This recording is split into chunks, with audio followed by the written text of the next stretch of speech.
happened before. However, his energy was very strong. It was filled with passion and anger. They needed this member's help to find out who killed Chol-jung. And Chung Sin, before killing Chol-jung, had also killed an old man for protesting against the government's wrongdoings. The strange thing was that the old man's death was quickly concluded as he left this world by himself. Mayor Shin finally breathed a sigh of relief. The protest banner in front of the government building had been cleared. The report on radiation in this city was also quickly resolved by the secretary. Back at school, Min blamed So-mun for meddling in other people's business. He should have pretended not to see. That was enough. Compared to being beaten himself, Min was more afraid that So-mun, who was disabled, was also being bullied. It turned out that the leader of the bullies was Hyuk-woo, Mayor Shin's son. Seeing Min so worried, So-mun felt uncomfortable. Later, on the way home from school, So-mun was stopped by a group of bullies. They robbed So-mun. His school bag and MP3 player that his mother left behind were also taken. So-mun was alone, so he had no way to fight them. At this time, Hana suddenly appeared and taught the bullies a lesson. She also read Hyuk-woo's memories. At school, he acted like a gang leader, but at home, no one respected him. After that, Hana took So-mun to a noodle shop. At this time, So-mun found out that their true identities were demon hunters, who specialized in dealing with evil spirits that escaped to the human world. Hana came to So-mun because she wanted him to join their team. Motak felt a little disdain when he saw that the person who came was a high school student, but he felt that So-mun looked a little familiar. It turned out that Motak was So-mun's parents' colleague. At the same time, he was also the police officer who had fallen from the rooftop. Mayoke told So-mun that the black dots on his hand were the door to the spirit world. She explained, "Put your hand on your chest, close your eyes for 3 seconds, and you can go there." Seeing that So-mun was still a bit hesitant, Mayoke coaxed him and said that if So-mun joined the demon hunters, they would help him heal his leg wound. So-mun immediately obeyed. Counting to 3, So-mun returned to the beach in his dream. Wee-jen told him that the space before him was called Yum. It was the boundary between human and the afterlife world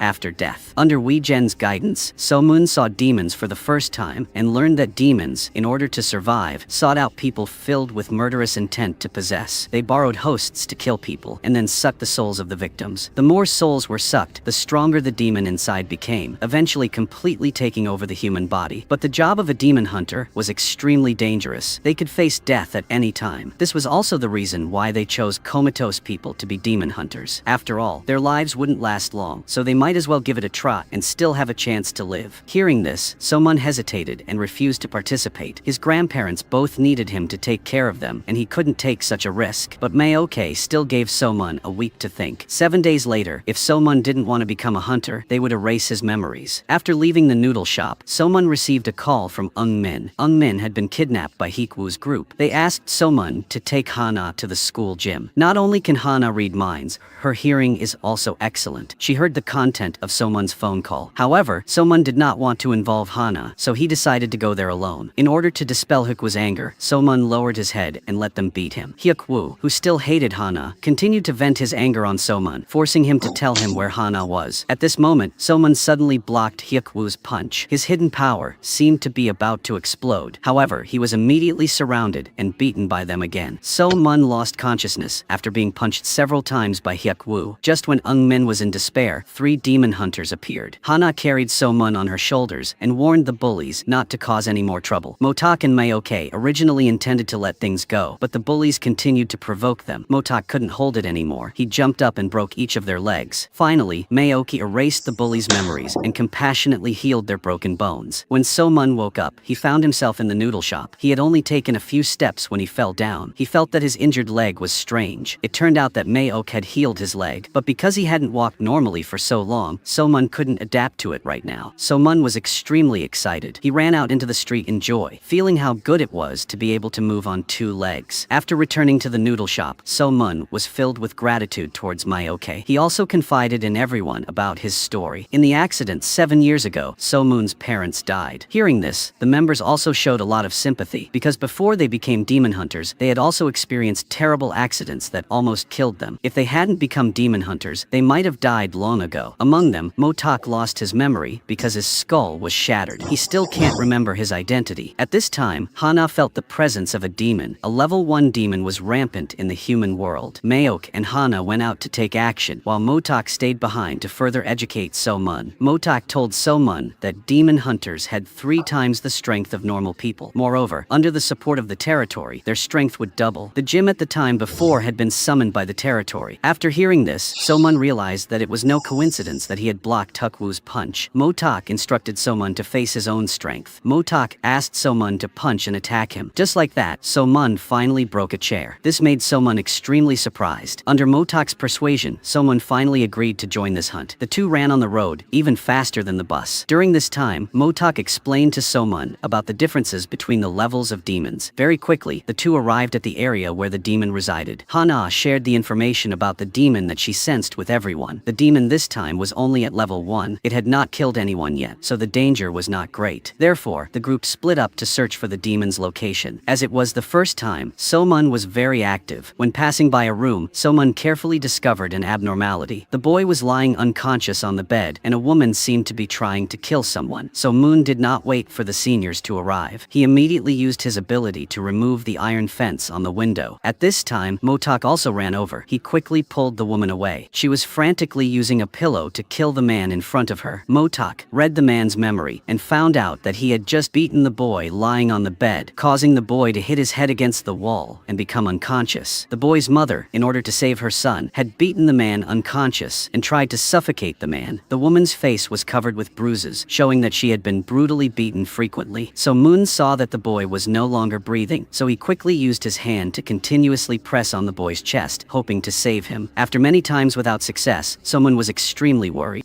Fortunately, Mayoke arrived in time. She used her healing ability to save the boy from death. Hana also discovered that the unconscious man was the demon they were looking for. Hana placed her hand on the man's chest and collected the demon's soul. So-mun saw the man's face change continuously. The evil demon in his body was destroyed. This battle ended successfully. After that, a few people suggested that So-mun join the counter group, become a demon hunter, and also gave him a red uniform. Motok didn't want to wait a week anymore. He wanted So-mun to come to the overpass to find them the next morning. If he didn't come, he would erase So-mun's memory. After returning home, the grandmother was very happy to know that her grandson's leg had healed. Although she still didn't recognize him, she couldn't contain her joy. That night, So-mun decided to become a demon hunter. He put his hand on his chest and went to Young to find Wee-jen. After hearing Wee-jen explain the 3 rules of the counter group, So-mun asked to meet his parents. Wee-jen agreed. So-mun wore the red uniform that his seniors gave him. Then, he jumped high, leaving his own blue handprint. The 3 bullies had their memories erased that day. They woke up and found themselves in the gym. They immediately went to question who dared to play such a trick on them. As a result, So-mun was bullied again. But he was no longer the So-mun of yesterday. So-mun took the initiative to counterattack and teach them a lesson. He also warned them to remember today's feelings. Don't bully anyone else in the future, or else they will get more seriously injured in the future. This scene caused his classmates to gather to watch. Juyeon and Eungmin were both extremely surprised. After that, So-mun had to undergo rigorous training to become a qualified demon hunter. Motok explained the benefits of the territory to So-mun in detail. In the territory, the physical strength of a hunter will be 5 times that of an ordinary person, and the demons that enter the territory will not be able to hide themselves. Not only that, becoming a hunter will have the ability to read other people's short-term memories. Most importantly, someone needs to practice and find his own special abilities. For example, Hana has sharp hearing and the ability to read other people's long-term memories. Mayoke has the ability to heal, and Motok has good strength. In the noodle shop, everyone mentioned that Chung Sin killed Choljung. Mayoke took out a book of demon portraits to show So-mun. However, the senior's drawing skills were really not high. So-mun couldn't help but laugh out loud. So he used a pencil to sketch and drew a perfect portrait of Chung Sin. The basement of the noodle shop was the place where hunters were trained. Here, So-mun was taught by Hana and Motok in turn. Under everyone's training, So-mun began to practice diligently. Not long after, his level was at another level. One day after school, So-mun and the counter group went on a mission. The target this time was probably a level 3 demon. It was going to suck the soul of a little girl. They had to get there before the demon acted. The sky gradually turned dark. So-mun and everyone drove to where the demon appeared. After arriving at the scene of the incident, they found that the demon had gone out of the territory, so it was difficult to sense. Hana remembered that she had just seen the demon holding a chisel in her hand, so Mun guessed that the demon was a stonecutter. They searched online and found a nearby stone factory. A group of 4 people hurried to the stone factory. The father and daughter of the stone factory kindly took the demon in and taught him the trade. But the demon was full of negative energy, not used to seeing the poor father and daughter happy all day. When everyone arrived, So-mun was asked to wait in place. Coincidentally, a small piece of territory appeared next to him. Could it be that So-mun's skill was to be able to control the territory at will? And not far away, the oven was still smoking. Afterwards, So-mun discovered the demon in a nearby warehouse. schoolhouse. He immediately rushed to fight him and informed the remaining teammates. During the process of the seniors rushing over, So-moon, because he had come into contact with the demon, read his memories. He discovered that the mountain-climbing married couple who had been accidentally killed by the demon were the parents of the girl who had reported the missing person. Someone witnessed the demon's crime and was momentarily panicked, so he let the demon run away. The girl was also taken away. To make up for their mistakes, So-mun and Mo-tak chased the demon together. So-mun climbed the tall tower to show Mo-tak the location of the demon, but the demon used the little girl as bait to stop Mo-tak. In the critical moment, So-mun rushed over in time to fight fiercely with the demon, but after a while he was at a disadvantage. The demon's sharp weapon was right in front of So-mun. Suddenly, territories appeared around So-mun, causing his abilities to increase greatly. He successfully reversed the situation. Fortunately, his seniors stopped him in time. If So-mun killed the demon, the soul of the host body would also die. This time, the demon was captured by So-mun, so he personally led the demon and the souls captured by the demon to the young world. So-mun witnessed the demon being punished. He also promised the mountain-climbing married couple that he would pass on a message to their daughter. After bringing the bad guys to justice, So-mun watched the police solve the case, remembering that his parents were also criminal police. After learning that So-mun's father's name was So-gwan, even though he had lost his memory, Mo-tak's eyes still widened when he heard this name. 7 years ago, Mo-tak was brain dead. After a few months, he miraculously woke up. On his person, Mo-tak discovered So-gwan's business card. But Mo-tak and the young world had signed a demon hunter agreement, so he could not get involved in human affairs. Otherwise, he would die again. Mo-tak had no choice but to stop investigating the past. Now, So-gwan's son, So-mun, was in front of him. Mo-tak became even more curious about his background. Therefore, he decided to investigate the cause of his death to the end. On the way back, Hana touched So-mun. She saw the scene of So-mun getting into a car accident when he was young. She looked at So-mun sleeping beside her with heartache. On the other hand, So-mun had repeatedly participated in school bullying behavior,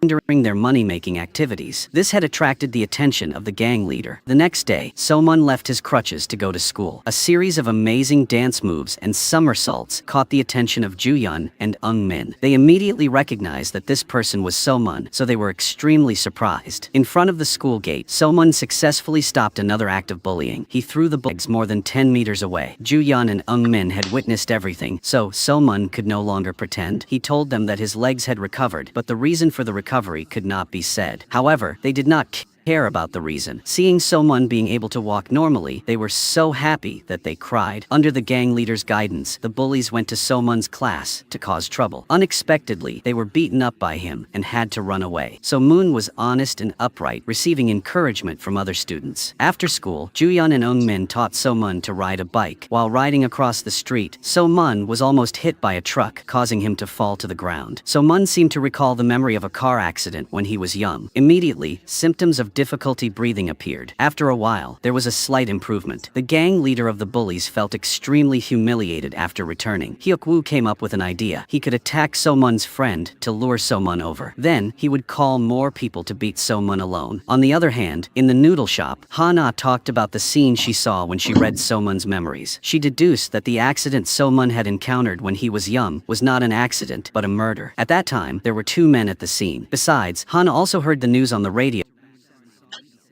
about Mayor Shinzo. The date, in fact, was in a coma, was also the day Threth. So-mun's family had an accident. Mo-tak borrowed So-mun's ID card and went to the police station to get the case report of himself and So-mun's family. Mo-tak was shocked to find out that the report said that he had tried to leave this world and that So-mun's parents had drunk driving. This was obviously unreasonable. Mo-tak was very suspicious that police officer Kim was in charge of these 2 cases, so he decided to ask for clarification himself. At the police station, Mo-tak happened to meet a very arrogant drug dealer. His name was Chang Kyu. Because he had connections, he was released. After meeting Chang Kyu, Mo-tak's head appeared the image of himself being murdered. One of the people who killed him was Chang Kyu. Afterwards, Mo-tak, through observing the words and actions of police officer Kim, found that she was very familiar with him. It was very possible that police officer Kim was very cold to him. It was not until Mo-tak said that there were 2 people who killed So-mun's family, which was inconsistent with what was written in the report, that police officer Kim was confused. confused. When she investigated, it was clear that there was only one criminal, and he had already left this world. In the evening, after school, Somun and Hana came to find the daughter of the mountain climbing married couple. Through their connection with the young world, a family of 3 reunited for a short time. After the mountain climbing married couple said their last words to their daughter, they left. Being able to do their best to help others made Somun very happy. Unexpectedly at this time, the bullies kidnapped Ju-yeon and Eung-min. The two were beaten and threatened by them, and Eung-min made a video call to Somun. Eung-min was very chivalrous and didn't want to let his best friend take the risk. Hyuk-woo had no choice but to snatch Eung-min's phone and call Somun himself. When Somun saw his friend being beaten so brutally, he was extremely angry. Hyuk-woo's relaxed smile made him even more agitated. When Somun arrived, many thugs with sticks were waiting to take him down. Hyuk-woo spoke arrogantly. He said that he wanted to bury Somun and his friends here and build a high-rise building on top of it. After all, his father and Taesin Real Estate Company had secretly cooperated for a long time. Somun looked at his friend lying on the ground with the arrogant people in front of him. He angrily questioned why they did that. The moment Somun got angry and expressed his emotions, the territory was opened. Now he was full of power, with the mentality of ending everything. Somun used his own strength to fight against more than 10 people. Somun knocked them all to the ground. Meanwhile, Wee Jen in the young world suddenly became transparent. Her state was very unstable. She felt that Somun had lost control of his emotions and opened a territory. It was very likely that he would hurt people. Wee Jen told her colleagues to quickly notify the other demon hunters to find Somun. Upon receiving the notification, the teammates also saw the territory that Somun had opened. When they rushed over, they saw Somun beating Hyuk-woo. Fortunately, they stopped him in time to avoid irreparable consequences. Under Motak's comfort, Somun cried bitterly in pain. He also realized that he had caused a disaster. He still could not fully control his abilities. At that moment, the alarm sounded. The police arrived. Mayoke wanted to erase the memories of the students there, but to make up for his mistakes, Somun bravely stayed to take responsibility. He also wanted to end it. It would never happen again. The seniors knew that Somun had no one to protect him. It was very likely that he would lose to the powerful forces. Therefore, after leaving, they wisely went to find Chairman Jang Mul to rescue him. At the police station, the shameless school teacher said that the bully was the victim. Because Hyuk-woo was the son of Mayor Shin, this teacher blamed all the blame on Somun alone. At that time, the parents of the bullies ran over. These well-dressed people criticized Somun without asking for the reason. A woman even attacked Somun for not having parents and therefore lacking in education. Another man went even further. He stepped forward and punched Somun, causing his nose to bleed. Somun was isolated and helpless. At that moment, his savior arrived. Chairman Jang Mul appeared forcefully as Somun's guardian. Hana carried a pile of sticks used by the bullies behind her back. Chairman Jang Mul relied on his eloquence and strong identity to demand a thorough investigation of the school bullying cases and bring the mastermind to justice. Furthermore, he even gave the man who hit Somun a punch in revenge for Somun. At that time, the school teachers hoped that the two sides would reconcile. But Ju-yeon and Eung-min stood up. They represented all the bullied students, hoping that the school would thoroughly resolve this issue. Faced with so much criticism, the teachers could only remain silent and say nothing. The matter had now been resolved. So Moon felt very grateful to Chairman Jang Mul. He told him to concentrate on being a demon hunter. He would be responsible for the consequences. When he returned home, his grandparents received a notice from the school. When they found out that Somun was not injured, they breathed a sigh of relief. Somun also told them the truth that his leg had healed. His grandparents were moved to tears. The three of them hugged each other and cried. At this time, Chairman Jang Mul and Hana hid to the side, and seeing this scene, they couldn't help but cry too. The next day, Motak started training early in the morning. Tracing his past made him feel very upset. He could be sure that the person who attacked him was related to the person who killed Somun's parents, but he didn't know where to start. On the other hand, after meeting Motak, Police Officer Kim remembered what he said. The appearance of a new person interrupted her thoughts. Police Officer Kang resigned to become Police Officer Kim's new partner. Before that, Police Officer Kim had always been isolated. The first task she gave to Police Officer Kang was to investigate a rapist. The next day, the investigation into school violence was announced to the entire school. The news that Somun might be the heir to President Jang Mul's transportation company was also hotly discussed by his classmates. Somun was was walking on the street with his friends, attracting everyone's attention. He had become completely famous. The location of the bullies outside was also sealed off. Ju Yun and Ung Min exclaimed, this matter was finally over. On the other hand, Hyuk Woo, who was taken away for investigation, was dejected in the police station. He even took a photo with the staff there. When he posted the photo he had just taken online, Mayor Shin's secretary came and deleted the photo. Afterwards, he was ordered to stay put while Mayor Shin announced the new project. At this time, the mayor was holding a press conference about the new project. He was very ambitious, wanting to turn Jungjin into a central area to successfully establish a global ecological park. On this side, police officer Kim received news that the rapist she had captured had been released. Therefore, she angrily blocked his car but could not stop him. She returned and stormed into Director Choi's office, questioning him why he had released the criminal. Since the incident of Mo Tak falling from the 5th floor, the once kind leader had become someone who only cared about profit. Director Choi thought she was pretending to be noble. He hoped she would stop doing such useless things. Police officer Kim was completely disappointed. In the end, she decided to help Mo Tak find the truth of the past. Police officer Kim agreed to Mo Tak's request. She took out the phone he had used before the incident. They went to the agreed location to meet. Her change surprised Mo Tak. Even more surprising, police officer Kim told him that the two of them used to be lovers. After saying that, she ignored his expression and left.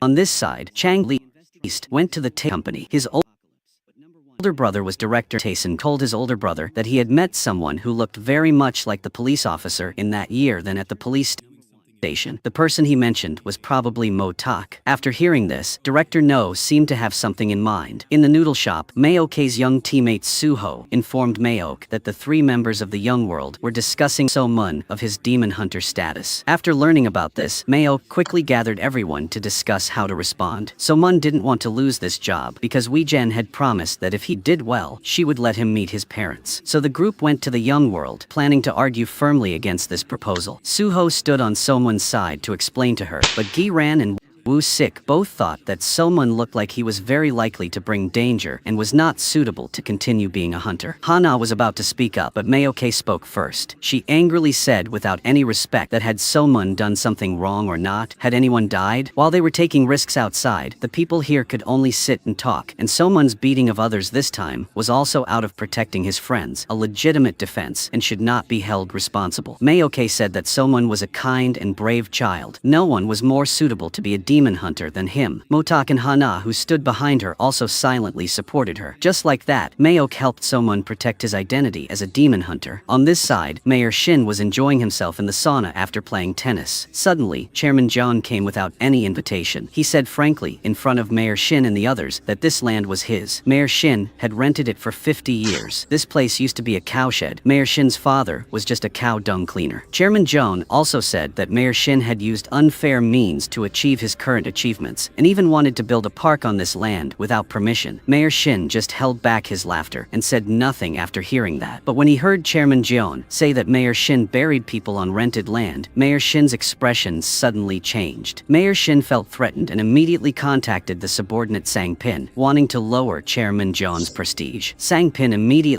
went to find Chung Sin. Chung Sin especially listened to Sang Pin's words and even affectionately called Sang Pin father, but it was clear that these two were not father and son. Then Sang Pin received a call from his son. Judging from the way he spoke, it seemed that it was his biological son. Chung Sin watched his back leave, his eyes filled with unwillingness. At this time, Wee Jen, wanting to keep her promise to So Mun, asked Suho to help the death records of So Mun's parents based on the time of the accident being 2013. Suho checked the file cabinet but could not find any documents from 2013. This made Suho feel very surprised. On the other hand, Mo Tak found someone to restore the data on the phone and found that he was investigating a girl named Kim Young Nim. Through the police database, she had been missing since that year and was considered dead. After returning to the noodle shop, Mo Tak looked at the records. His last call before the accident was to So Mun's father. He found this phone number very familiar. When he pressed the call button, the person on the other end of the line was indeed So Mun. Coincidentally, So Mun was also outside the noodle shop. He looked at everyone everyone in the shop and smiled warmly, while the people inside felt extremely heartbroken. Seeing Motak calling him, So-mun was very surprised. Motak said that this was his old number. Hana and Myoke were also very cooperative, pretending that nothing had happened. So-mun saw that the cell phone in Motak's hand was very old and felt very curious. Motak told So-mun that he was also a criminal police officer before. So-mun suddenly felt that there was a lot of fate. It turned out that Motak was in the same profession as his parents. Then, Motak changed the subject. The next day was So-mun's first day at the noodle shop. Motak told him to do his best. Chung-sin on the other side followed the instructions and started to act, but he did not follow the orders and directly killed Chairman John. Then he went to the cake shop to buy a cake as Sang-pin requested. A short-haired woman named Jang-hee suddenly walked up to the cashier. Chung-sin saw her smiling creepily when he went through the mirror. He turned to look at her and saw that she was still normal. When the woman left, Chung-sin kept staring at her. Now Jang-hee has returned home. While her husband was taking a shower, she started preparing lunch and secretly added a spoonful of peanut butter to the vegetable juice. Then on the table, she watched her husband drink the juice and asked him if he would really die if he ate peanuts. It turned out that Jang-hee's husband was allergic to peanuts. Any dish containing peanuts, eating one bite would be life-threatening. But just now, she gave him a big spoonful. At this moment, her husband's breathing started to become rapid, and he hurriedly ran to find medicine. Jang-hee was laughing crazily on the side. When her husband fell to the ground and died, she took out her husband's phone and transferred 1.2 billion won to her. On the other side, Chung-sin stood outside the restaurant holding a cake, watching the happy and harmonious Sang-pin family. An indescribable feeling of admiration and jealousy rose in his heart. This cake was bought for celebrating Sang-pin's son's birthday. Sang-pin went out to receive the real estate documents that Chung-sin got from Chairman John. Sang-pin had just praised Chung-sin for doing a good job, but then found out that Chung-sin had killed Chairman John. Sang-pin was extremely angry and immediately dragged Chung-sin into the kitchen to beat him up. Chung-sin held his head and did not resist at all. Not only that, he also knelt down to apologize and even wiped the blood stains on Sang-pin's expensive shoes. On the other side, Jang-hee was applying lipstick in front of the mirror when suddenly a hand reached out and strangled her. She saw herself through the mirror, and the two versions looked at each other and laughed loudly. Meanwhile, So-mun was cleaning outside the noodle shop and suddenly saw a small piece of territory, so he touched it. Hana, Motak, and Myoke were all very surprised. The three of them could not summon the territory at will. Based on what happened before, Hana deduced that So-mun's special ability was to summon the territory, but when So-mun actively tried to summon, there was no reaction. At this time, Jang-hee was happily shopping at the mall and accidentally entered the territory. Jang-hee because of the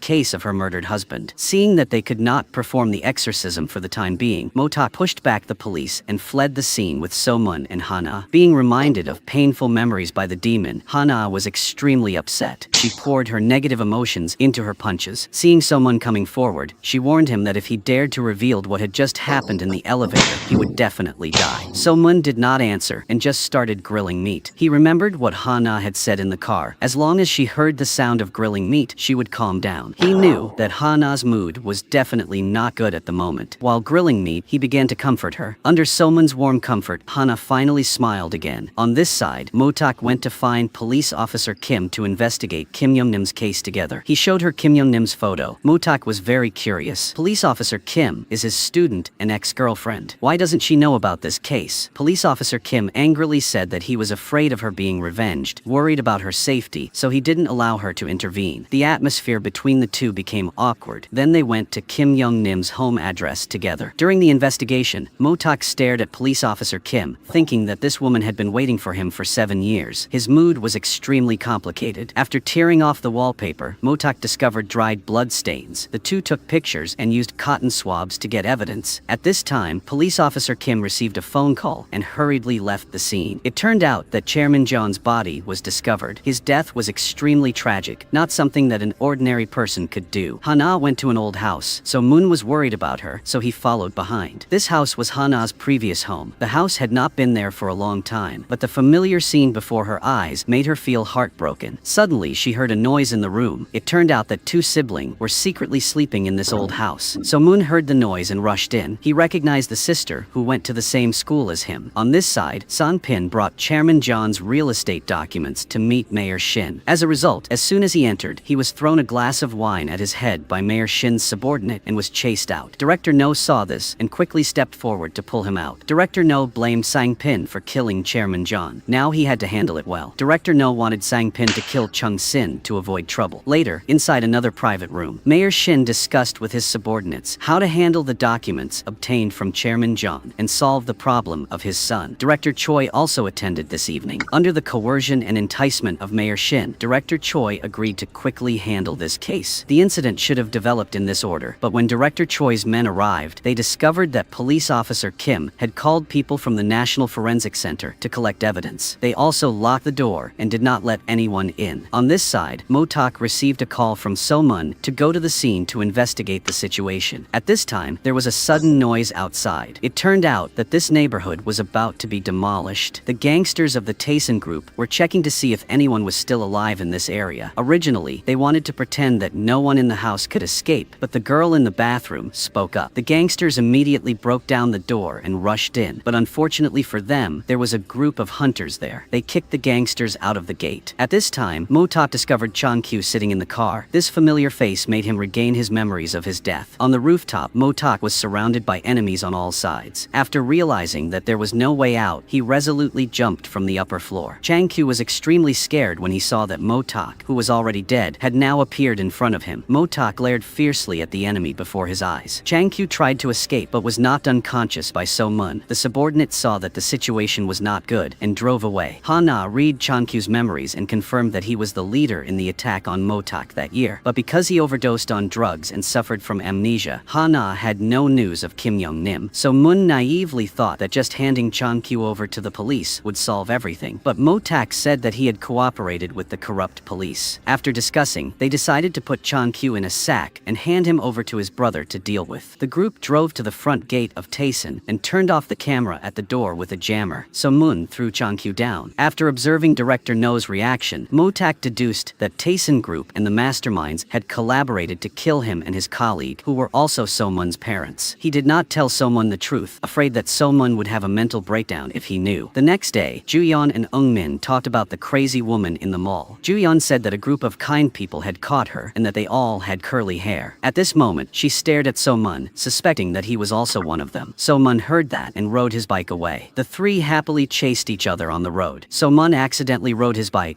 past the road where the accident happened when he was young, and he recalled the tragic experiences of his childhood. Until now, he still did not dare to face this road. On the other side, Director No came to visit Chang Kyu, who was in the hospital. Chang Kyu had lost his memory of last night, but his subordinate insisted that he had seen Motak. Moreover, Motak had also lost his memory. Under Director No's questioning, Chang Kyu insisted that he had confirmed that Motak was dead that year before retreating. After that, Chang Kyu denied what his subordinate said, claiming that his subordinate had drunk too much alcohol and was talking nonsense. Director No angrily strangled the subordinate. Director No ordered that regardless of whether the person was Motak or not, he must be brought before Director No. Inside the noodle shop, Maok was unhappy to see that everyone was investigating the murderer who injured Motak. Maok reminded them not to interfere in the affairs of ordinary people. And So-mun, after searching for news about Director No without any results, sat down and drew a portrait of Director No. Then, through the picture, he found Director No's wanted poster. It turned out that Tayson's director was a gangster. Police officer Kim looked at the photo of the crime scene of Chairman John's murder, and the murderer's method of killing was truly too cruel, without any